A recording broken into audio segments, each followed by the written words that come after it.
internautes de Seneweb TV et seneweb.com welcome ñu amaat mbégte di leen dalal ci seen beneen numéro citoyen ñu fàttali leen rek mu nekk concept bi nga xamante ni dafay rendre hommage à toutes les femmes leaders du Sénégal de l'Afrique wala sax du monde entier suñu citoyen tey bi nag moom it jàmbaaru jigéen yooyu la nga xam ne ràññee nañ ko ci domaine am fii ci Sénégal. Elle est jeune, c'est une entrepreneure, elle a créé son empire et grâce à ça aujourd'hui mi ngi financer beaucoup de femmes yoo xamante ni mi ngi leen di jox fonds wala mi ngi leen di booster pour ñu mën démarrer seen propre entreprise ñoom tamit. Il s'agit de Ngoné Kane Diaw la ñu dalal tey fii ci citoyen Ngoné nuyu naa la. Fatima maa ngi lay fay bu baax. C'est un plaisir pour moi de répondre à votre invitation. Déjà le concept est noble parce que lépp lu xam ne dafa laal jigéen ñi rek laal entrepreneuriat daf ma soxal donc moo tax ba ngeen ma contacter pour def ma seen invité j'ai été honorée et ravie de répondre à votre invitation. Voilà bu ñu nee Ngoné rek dañ koy citer parmi les femmes jàmbaar macha allah parce que créé nga sa empire macha allah kan mooy Ngoné déjà mën nga dellu si sa cursus scolaire ba fi nga toll nii jamono ji. Ngoné c'est une jeune femme boo xamante ni jaar naa lycée de Pikine j'ai eu mon bac là-bas avec la mention par la suite ISM laa jàngee fa lañ ma may bourse d'études j'ai eu ma licence en droit des affaires à l'ISM. Par la suite, j'ai eu à faire mon master en administration des entreprises. Si ci laa jaaree foofu ma dem Philip Morris, j'ai été à Philip Morris. Def naa fa 1 an. Dem naa aussi Necotrans, def naa Necotrans. Après ci laa atterrir à DNC, Day Nippon Construction. Donc booy xool foofu laa nekk ba ni ma fay démissionner di créer sama structure. boo xam ne mi ngi tudd Au Bon Food di yëngu ci lépp loo xamante ni restauration pâtisserie waa ak mbirum lekk daal macha allah mais niñ ma gën a ràññee ci beignet Nutella yi parce que moom laa commencé te en même temps may liggéeyee bureau donc doon xëy di defar samay beignet di jaay après may dem bureau di liggéeyi donc ba créer sama structure après ci laa démissionné par la suite. Voilà avant démission bi sax nga nekk administrative manager. am sa liggéey am sa salaire mais terewul nga ni da ngay créer sa beneen business. lu ko waral salaire u Sénégal moo dese demee noonu wala. waaw salaire Sénégal moom ñëpp xam nañ ne vraiment ça nourrit pas dans tous les cas son homme ni ko sëñ Fallou di waxee gàtt wërsëg weesuwul weer nga xam lan ngay am mais bon sama salaire mën naa ni maa ngi ci doon suturlu bu baax a baax mais man moom ñi ma xam ñëpp depuis école que fi ma mës a nekk ñëpp xam nañ ne bon ak caractère bi ma yor diriger ñoom ñëpp bon il me destinait à diriger quelque chose quoi donc mais mis à part ça sax man damay yàgg bëgg entreprendre loolu depuis ma nekk xale la sama maam yar ma ci tàggat ma ci donc depuis toute petite fi ma juddoo yaroo fa muy Pikine boo leen laajee kuy Ngoné dañ la doon wax ne xale bu bëggoon jaayantu la man sama environnement lu fa nit soxlawaan di ko wuti feneen rek mën naa ko créer ñëw di leen ko jaay donc dafa mës a nekk loo xam ne da doon nelaw ci man léegi nag ba ma nekkee administrative manager di liggéey et tout certes booy liggéey boo xam ne dafay laaj jot bu bari doo mën yenn yi mais pendant Covid bi puisque dama doon am temps bu bari j'allais au bureau une fois par semaine te man maay nit koo xam ne mënuma toog tout le temps damay bëgg di active et tout donc ci laa commencé créer ko lii wala à la base c'était pas sax pour def ko une activité secondaire mën naa ne mbiru yàlla la en fait parce que dama ko commencé ci loo xamante ni ay fola entre copines ne ak sama yeneen copines yoo xamante ni nii ñoo ma ci boosté ne ma tu sais faire très bien les beignets pourquoi pas nga commencé ko jaay donc de fil en aiguille ci laa ko commencé jaay les gens ont aimé ba tey mu egg fi mu egg. Et tu arrivais à cumuler les deux maanaam sa poste administration ba ak beneen business bi nga xamante ni moom nga doon gérer à la maison. Non, bon, au début je cumulais les deux comme je l'ai expliqué pendant 2 ans parce que j'ai fait à DNC 4 ans. Donc la première année non boobu entreprendre guma j'ai commencé en 2020 donc au début je cumulais les deux. C'était difficile mais j'arrivais à m'organiser parce que j'avais une équipe mais après dès que j'ai décidé d'ouvrir le restaurant Donc là, je me suis dit, il faut que je m'y consacre à fond parce que là, ça devient plus une petite entreprise booy def sa kër di jaay nii. Ça devient une structure bien organisée. Il faut du professionnalisme, il faut veiller à tout. Et pour ça, il fallait que je sois ici et que je surveille tout, quoi. Donc je pouvais pas combiner les deux. Soit dina am boo xam ne moo ciy périr, quoi. Donc j'ai préféré démissionner et me consacrer entièrement à mon activité et vraiment je le regrette pas. D'accord. Départ bi est-ce que c'était facile yan fonds déjà nga déparé. Bon fonds yi bon du loo xamante ni nii dama xëy rek jëkkati xaalis bu bëri def ko ci comme on dit dama mbapat quoi. Parce que imagine de 2020 à 2022 maa ngi woon sama kër di defar donc j'économisais de l'argent te même bon depuis le début sama jëkkër moom dama commencé xam nga moom il va vite en besogne dama commencé une semaine mu ne ma ouvre un restaurant ma ne ko mais non. Ah super mu appuyé la noonu. Ouais, il m'a appuyé dès le début moom voilà moom moo doon xool il te faut cette machine il te faut ça il te faut ça donc dès le début il voulait que j'ouvre un restaurant je lui dis non mais tu es fou genre lii bàyyil ma kii ba ci kanam quoi donc après bañ demee nag ba sentir ne c'est le moment idéal voilà c'était facile les fonds étaient là son appui était là donc voilà. D'accord monsieur moom il était partant mais parents yi aussi est-ce que c'était facile de leur côté parce que ñoom déjà bu ñu investir ci sa jàng ba nga egg ci benn niveau bi nga commencé xëy di dem di dellu si nga ne leen léegi maa ngi ci jënd ak jaay bi est-ce que yomb na pour ñoom.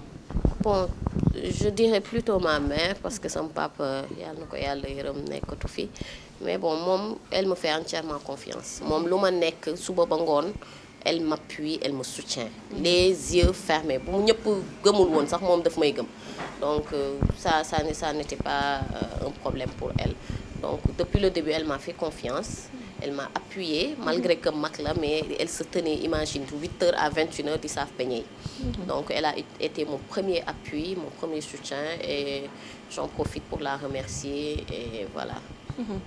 Voilà macha allah tey gis nañu entreprise bi mi ngi màgg nga choisir tamit di appuyer yeneen femmes gis nañ la yaa ngi dajale ay fonds tamit pour financer yeneen femmes yi nga xam ne bëgg nañu liggéey may leen départ. waaw loolu moom booy xool on est juste ci 2 mois lañ nekk ci social impact challenge bi. Bon man pour l'instant dama ko minimiser parce que je me dis que du somme bu bëri quoi.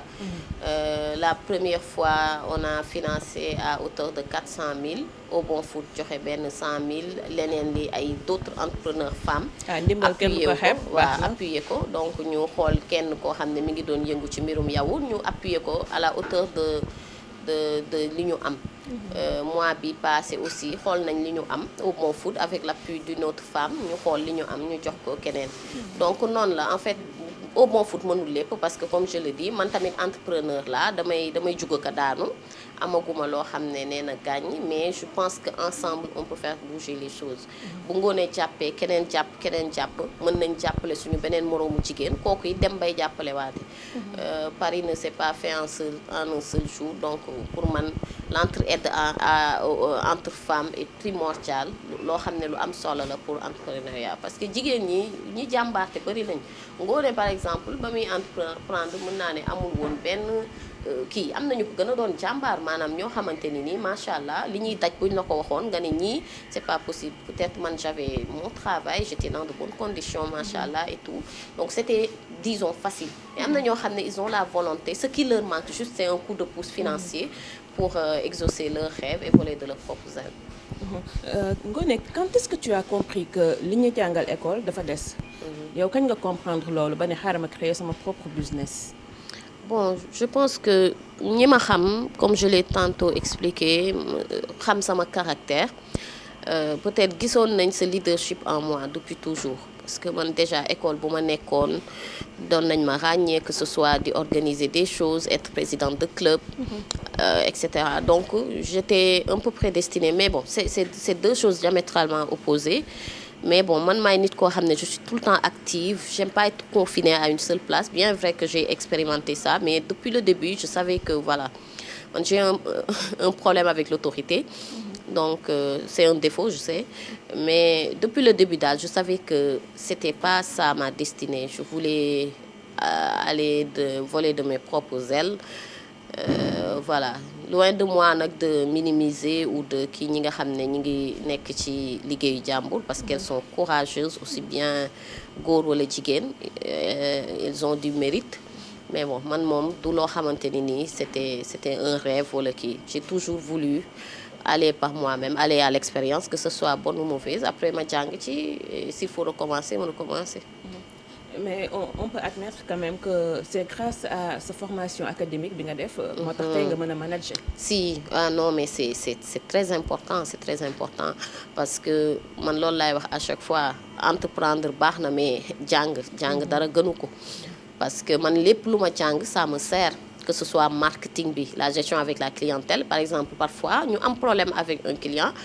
Man la manière dont je peux gérer le problème sama assistant yi à 3 mënuñu ko donc loolu lu am solo la pour man ci cursus bi nga jàng am background bi tax nga mën a faire face à tout donc loo xam ne lu ma rëccu la au contraire lu ma santé yàlla la. Voilà parce que dañuy remarquer ci domaine boobu surtout entrepreneuriat da ngay gis Sénégal ku jóg rek entreprendre moo tax da ngay gis ñu bëri dañuy xëy rek ni ñoom perdre nañu ay millions. Parce que peut-être xamuñu comment entreprendre déjà. waaw entreprendre loo xam ne loo war a jàng la et je profite de l'occasion pour remercier sama école bi ma jaar mu ISM parce que au début ñun en première année. Alors qu'on était en droit des affaires, moi je comprenais pas tous les cours de développement personnel, les cours d'entrepreneuriat qu'on nous donnait. Man, j'étais focus sur le droit parce que bon, je te dis que man, à la base, je voulais être avocate. Donc j'étais orientée en droit. UGB donc par la suite quand j'ai obtenu la bourse ci laa ne bon damay toog ISM inscrire au fac anglais donc mais man j'étais focus tellement sur le droit que je pensais que voilà loolu c'était une perte de temps mais actuellement laa xam njariñ bi donc yooyu yëpp moo tax entrepreneuriat c'est un tout. Il faut avoir un background surtout que ce soit sur le marketing, confiance en soi, développement personnel, des notions en mathématiques, en tout, en calcul et tout. Donc c'est important entrepreneurs yi nañu gën a focaliser wu ci loolu xam ne jàng moom mooy la première étape avant d'entreprendre. Une éducation derrière. Une éducation derrière. Voilà qu'est-ce qui a changé entre-temps léegi nii wax nga ni avocate nga bëggoon doon à la base. waaw entre-temps bon xam nga plus ngay màgg plus parfois dama naan c'est le destin man ñi ma xam par exemple même à l'ISM loolu lañ doon wax tu ferais une excellente avocate parce que Ngoné mi ngi woon ci concours d'art oratoire yi Ngoné woon mi ngi woon ci club yi donc j'étais très engagée mais bon après avec l'âge beaucoup d'événements se sont passés par la suite donc voilà ma changé yoon et tout mais parfois ma jékki-jékki nostalgique ne sama jëkkër je vais aller reprendre un master en droit mais bon le temps fait défaut donc xam naa ni dans une autre vie peut-être. Oui, c'est vrai que boo kiiwee mariée avec des enfants déjà je me suis mariée très jeune. donc mën naa ne bokk na ci li xaw a tax ma changer un peu kii mais je regrette rien hein, je regrette tout n'est que bénédiction je regrette pas. Voilà foofu laa doon ñëw sax si c'était à refaire nga defaat ko. Non si c'était à refaire 1000 fois j'aurais refait ça parce que c'est un métier qui me passionne. ñëpp xam nañ ne man dama bëgg mbirum togg mbirum yàq mbirum dressage mes copines le savent donc ça c'est une passion donc j'ai aucun regret te en plus lii ci ëpp solo grâce à ça maa ngi employé actuellement plus de 30 personnes donc loolu loo xam ne ça fait une fierté boo xamante ne nii am naa ko une fierté personnelle parce que voilà maa ngi contribuer d'une manière ou d'une autre au développement de mon pays et donc loolu rek awma kiiwam quoi. Voilà foofu laa doon ñëw sax nombre employés yi nga xam ne jot nga leen ndax dafa mel ni entreprise bi du benn rek mi ngi élargir. waaw mi ngi élargir actuellement on est à 2 donc on a Au Bon Food Mbao et Au Bon Food Yoff. Au Bon Food Yoff rek day employer 30 personnes sans compter Au Bon Food Mbao. En plus on a des emplois indirects c'est-à-dire mooy livreurs yi ñëw di fi liggéey see à chaque fois j'insiste sur ça parce que ñu bëri par exemple quand ils créent une entreprise dañuy jël en parallèle dañuy utaale maison de livraison boo xamante ni nii ñoom ñoo ko moom jënd seeni moto dawal mais man j'ai pas préféré ça. J'ai préféré jeune bu ñëw indi sa moto bëgg a liggéey nga ñëw liggéey loo am nga yóbbul seen waa kër donc loolu pour man lu ci am solo la ku ci nekk sa wërsëg nga jël ko ci quoi ma bañ a accaparer wook lépp. D'accord, comme ça ils sont indépendants. Ils sont indépendants, c'est des livreurs indépendants dañuy ñëw ak seen moto seen liggéeyu bopp lu ñu am ci ñoom lay dem man moomuma ci dara donc voilà. yan jafe-jafe nga jànkonteel bi nga commencé ak léegi. waaw nga xam ne peut-être parfois nga toog ba flancher parfois nga ne su ma yëgoon wala. waaw parfois moom mu metti quoi man d'habitude je suis quelqu'un de très forte mais parfois ma jooy parfois ma jooy parce que bon jaay moom di nga taseeg façon bu nekk. man par exemple liggéey bi may def déjà c'est de la passion te dama ci ànd ak honnêteté pour man loolu c'est important. ba ma dalee jaay beñu Nutella ba tey ñëpp xam nañ ne Nutella original laay jënd moom laay utiliser mais parfois nga jaay nit sax mu ne la li nga ma jaay du Nutella alors que toi en âme et en conscience xam nga yow produit bi ngay def donc ça peut faire super mal man bokk naa ci ñi nga xam ne ñooy wane par exemple affaire bi sama marchandise buy jógee France di ñëw Sénégal ñu koy décharger juste pour plus de preuve nga loolu preuve mënu ko weesu mais malgré tout ça des gens dañuy douter ci sa crédibilité et ça peut faire mal wala nga jaay nit ba pare mu wax la ci lu la metti xas la et tout mais bon ça je le mets sur le compte de l'entrepreneuriat ak loolu ñoo ànd mënul ñàkk mais parfois nag mu metti ak parfois le fait que doo am vie par exemple tous les jours man maay ubbi je préfère ça damay ñëw xool ba xam tout est en règle tout est installé su ma ñëwee toog ba midi ma mën a yéeg xaw a noppalu tuuti wàccaat nekk ci donc tous les jours c'est ma routine dafa am yoo xam ne doo ko mën a def muy dem voyage profiter en famille à chaque fois même monsieur quand il me propose des voyages je décline parce que il faut que j'ai l'œil sur ça bon parce que comme je le dis mënoo tamit investir beaucoup d'argent bâtir ton empire après par défaut de surveillance tout s'écroule te xam nañ comment ça se passe ici au Sénégal léegi ñëpp ngi ubbi resto et c'est bien c'est quelque chose à encourager la concurrence elle est rude donc il faut avoir l'œil éveillé sur son business. D'accord donc capital humain bi fépp lañ koy soxla. des hommes yoo xamante ni mën nga am confiance ci ñoom. ba fa nekkulee ñu gérer la ko comme si tu y étais. si am naa mais dafa mel ni ça fait défaut. ça fait défaut clairement ça fait défaut ça court pas dans les rues di nga am quelques mais bon en tout cas moom yow mi nga ko moom ak par exemple man d'habitude damay alterner avec ma mère si je suis pas là celle qui est là donc mais c'est très difficile parfois même day am ay xew sax ma ne ko non vraiment il faut nga toogal ma parce que man il faut lii parce que voilà je suis en même temps le DG maa war a dem lijjanti yenn yi et tout je gère l'aspect marketing je gère les réseaux et tout donc c'est pénible c'est difficile mais bon ça va de pair ñi ngi ñaan yàlla dem ba affaire yi gën a développer nga xam ne on aura tout le personnel dont on aura besoin ba nga xam ne voilà dañuy nekk en back office juste pour surveiller et avoir les. D'accord sa plus grande satisfaction bi nga démarré ba tey. bon bëri na sauf que nag xam nga dañoo nekk Sénégal tu peux pas tout dire mais bëri na sur le plan personnel j'ai eu à réaliser beaucoup de choses grâce à ça donc maa ngi sant yàlla bu baax et li ci ëpp solo mooy bégal sama yaay donc ça c'est ma plus grande fierté. donc te grâce à ça maa ngi ciy def lu ma mën même si. lépp bu ma amoon lu ëpp loolu def ko mais bon ça moom c'est ma plus grande fierté. mës nga def recours aux banques wala. Pas encore mais j'y pense parce que bon comme le disait à chaque fois maag sama jëkkër dañ ciy werante mu naan ma Dangote il dit que pour être riche il faut travailler avec l'argent des autres pas avec son propre argent donc à chaque fois il me wax demal def quelque près mais man dama ko ragal quoi et tout mais maa ngi ciy xalaat pour juste agrandir parce que pour certains investissements franchement ça peut ne pas être mal donc on y pense. da nga ko ragal wax nga ko léegi est-ce que peut-être jàppoo ni peut-être les banques elles n'aident pas vraiment les entrepreneurs. waaw forcément banques yi ils demandent beaucoup de garanties. Parfois boo amul garantie yooyu c'est difficile de contracter un prêt je pense que l'État devrait côté boobu jàppale entrepreneurs yi parce que ñu bëri boo leen laajee ay apport yu bëri yi vraiment ça décourage. papier yi ñu lay laaj les enquêtes internes que les banques font tout ça c'est décourageant.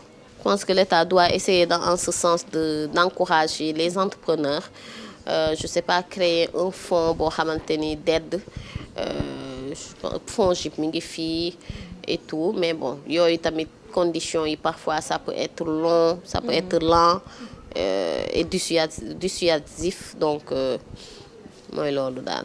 D'accord. Question bi ma lay laaj ce business bi ça rapporte beaucoup plus que ce. Fatima bu tax suba gars yi mi ngi làqatu de ça rapporte beaucoup plus que ce travail administratif. bi nga doon def forcément ça nduroowul sax nduroowul. waaw nduroowul yaa ngi naan yéex naa bàyyi de. waaw vraiment man salarié yi ma xam yëpp loolu laa leen di encourager que ñu entreprendre parce que salaire moom bala moo ñëw sax jeex na alors que là voilà ñu ngi sant yàlla bu baax on se plaint pas di ñaan yàlla clients yi yokku affaire yi yokku gën a law ci kanam daal. D'accord projet yi. Xanaa ngeen ñaanal ma rek ñu ubbi fu gën a rëy nga xam ne parce que comme ni ngeen ko gisee c'est 2 places même si ñoo jàkkaarloo côté organisation ça peut être très limite donc ñu dem ba mën a am lu gën a gu yaatu lii en plus social impact challenge bi mu gën a yaatu dem ba au bon foot di mën a financer à hauteur de millions et de millions parce que lu ma bëgg la c'est à quoi je rêve loo xam ne soxal na ma quoi. jàppale jigéen ñi ba ku ci nekk mën a demal sa bopp quoi. waaw. peut-être benn message booy adressé peut-être les diplômés yi nga xam ne tey ay chômeurs lañu. ils sont frustrés finalement parce que dañu naan liggéey dafa jafe alors que yow. beñe bi doo ko xeeb wala leneen ak leneen. waaw ban message. premier message bi mooy ñu bañ a xeeb dara Sénégal toll na foo xamante ni nii léegi liggéey boo valoriser.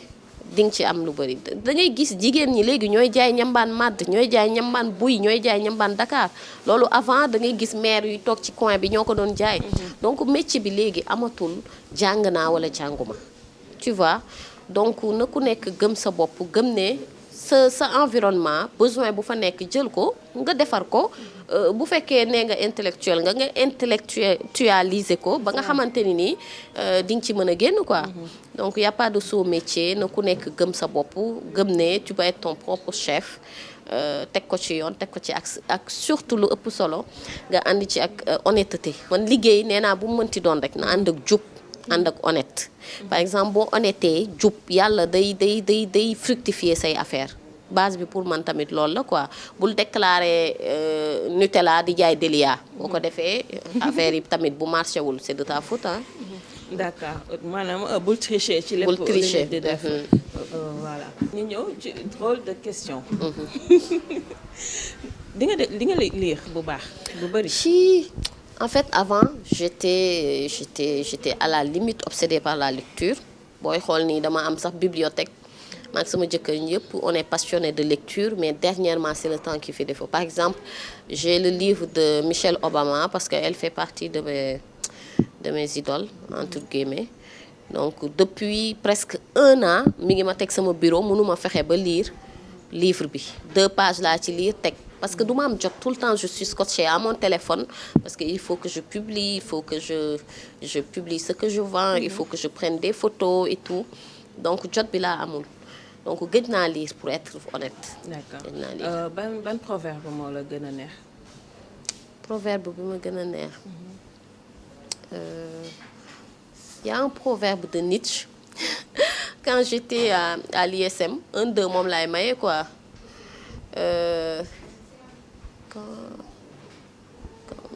Quand on met le poids de la vie, non dans la vie, mais dans l'au-delà, on a tout simplement privé la vie de sa gratitude.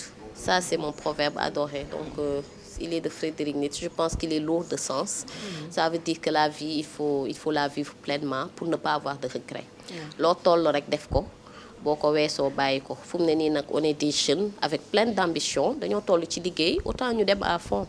donc man su ma sonnee ba xaw a découragé loolu laay wax rek ma ne dama toll ci liggéey ñaanuma yàlla dans 50 ans nekk même niveau bi donc autant liggéey li ma soxla moment boobu def ko tey jàll ci leneen. Si tu étais un pays wala une ville ban ngay nekk. Un pays, une ville. J'adore le Rwanda parce que c'est un pays plein d'histoire, avec des gens courageux et forts. Loin de moi de dénigrer le mien, mais pays boo xamante ne nii dañoo jóge ci lu metti muy le génocide rwandais. Malgré ça actuellement ils sont en train de se reconstruire, donc j'admire leur courage et leur force. Donc si j'étais un pays, forcément je serais le Rwanda. Voilà boo nekkoon benn lekk benn plat wala amuse-bouche wala leneen. yow pas beignet Nutella. xam nga ni fa laa jëm beignet Nutella laay doon. pas beignet Nutella à part beignet Nutella. À part beignet Nutella pastèque, je serais une pastèque, j'adore la pastèque. D'accord Ngoné dafa mel ni. émission bi jeex. Voilà dafa mel ni l'émission tire à sa fin. ñu amoon plaisir def ak yow en tant que citoyen. parce que gis nañu jigéenu jàmbaar nga. waar bi nga nekk ràññee nañ la ci bu baax. ak jëm kanam tamit ci femmes yi nga xam ne yaa ngi leen di booster di leen financer ce mot de la fin. waaw di remercier ñëpp rek, di remercier en premier lieu ma mère, ma force, ma détermination ak sama jëkkër aussi kenn du moom. Parce que tu sais Fatima jigéen ñu bëri bañuñu entreprendre de mais amuñu appui seen jëkkër yi. Man comme je le lui dis tout le temps bu fekkoon dama commencé dès le début mu commencé naan ma oui da nga guddee oui toggoo reer bi oui def parce qu'il m'arrivait de négliger mes devoirs conjugaux reer da daan jot heure reer mu ne ma ana reer bi fekk fàtte naa sax fu reer bi tege parce que tellement j'étais absorbée par le travail. Il me disait t'inquiète pas chérie je vais commander. Ça du góor ñëpp ñoo ko mën. C'est un gentleman góor bu baax la moo ma jàppale. wax dëgg yàlla xar ba ca sàkket da cay deru moo jàppale donc maa ngi koy gërëm di ko sant bu baax di gërëm tamit sama clientèle samay ñi may liggéeyandool parce que dama nakari deret loolu moom tout le monde le sait. damay yuuxu tout le temps damay def des coups de colère parce que rek je suis adepte au perfectionnisme dama bëgg lu parfait man pour man client dafa war a commander léegi à la minute qui suit jot commande am donc loolu bu ma amulee résultats yi ma bëgg je pète des câbles mais dañ ma comprendre ñoom xam nañ ne sama xol dara nekku ci mën naa mer léegi la minute qui suit ma génn ci donc maa ngi leen di remercier niñ may supporter quoi. Voilà amis chers internautes de Seneweb TV et seneweb.com ñu joxaat leen rendez-vous très prochainement ak beneen citoyen.